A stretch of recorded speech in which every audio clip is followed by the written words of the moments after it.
Non, on a eu un petit souci sur la vidéo précédente, d'accord? Donc, je vais profiter pour finir l'analyse sur la parité GBP-JPY. Donc, on parlait de cette droite, de ce biseau et de cette divergence baissière, d'accord? Donc, on a parlé de la divergence baissière avec la courbe du RSI. Ici, on a eu la cassure de la droite de tendance. Je vous ai dit les divergences, soit c'est retournement, soit c'est correction. Vous avez vu, ici, on a eu la cassure de la droite de tendance ici. On est en train d'assister au pullback ici, puisque c'était une résistance importante, d'accord, qui avait été cassée, les 153,67. C'est une résistance, je crois même que c'est le plus haut de 2017. Ça représente le plus haut de 2017. Ça a été cassé, ça a formé une tendance haussière. On a eu le pullback. Donc, quel plan on peut établir maintenant pour GBP, JPY? Il ne faut pas oublier non plus que c'est une parité extrêmement volatile. D'accord? Surtout qu'il y a le yen japonais dedans. Maintenant, pour la baisse, on a déjà cassé, on a déjà eu le pullback. Donc, il n'est pas impossible de rentrer à la vente, à l'ouverture du marché. D'accord? De rentrer à la vente ici pour viser ce niveau-là.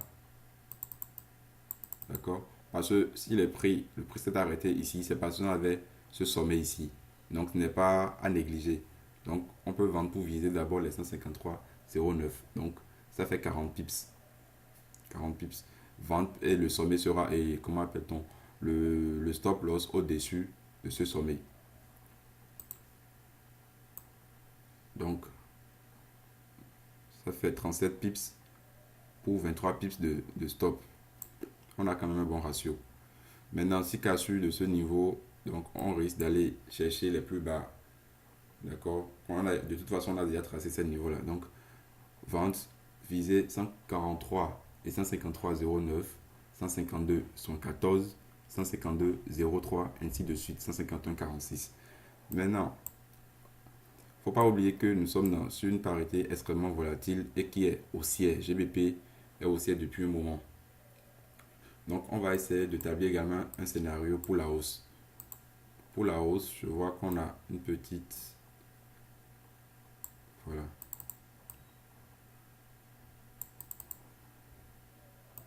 Je regarde M15 pour mieux voir. Voilà. Donc, en M15, voilà ce qu'on a. Donc, vous avez la possibilité d'établir les plans à la hausse comme à la baisse avec les droits de tendance. C'est très facile. Il suffit juste de savoir repérer les sommets et les creux.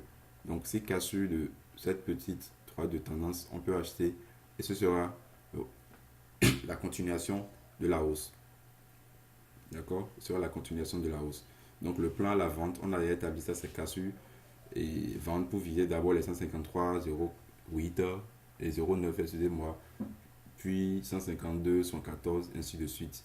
Pour la hausse, achat si clôture au-dessus de cette droite, petite droite de tendance, pour viser. Je crois qu'on a d'abord ce niveau, les 154,36. D'accord? Le sommet, après le sommet, on pourra détecter d'autres objectifs sur des unités de temps supérieures. Donc, je vais profiter pour parler rapidement de NZD, USD. Voilà, NZD, USD. La semaine passée, on avait établi un plan à la hausse et à la baisse. Donc, c'est seulement finalement le plan à la hausse qui s'est déclenché. Parce qu'on avait tracé cette petite droite de tendance haussière. D'accord? Maintenant, on avait tracé également ce niveau, c'est-à-dire les 0,7236 et 0,7238, je crois. 38, voilà.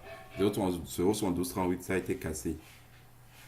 Ici, l'objectif suivant, c'était les 0,7322. Les 0,7322 ont été atteints. Et puis, on s'est mis en dérive latérale.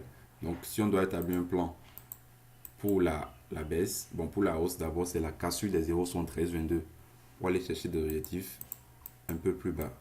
Je crois qu'après 0,7322, on aura ce niveau. Voilà, 0,73, 73, 0,73, 73, puis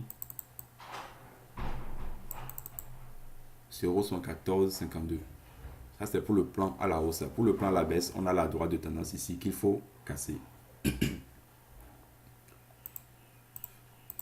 Donc, si clôture sous cette droite de tendance, j'aurais préféré une cassure clairement des 0,7238. Là, on sait qu'on peut rentrer. Donc, si clôture sous 0,7238, on peut vendre pour aller chercher 0,7161, 0,7053.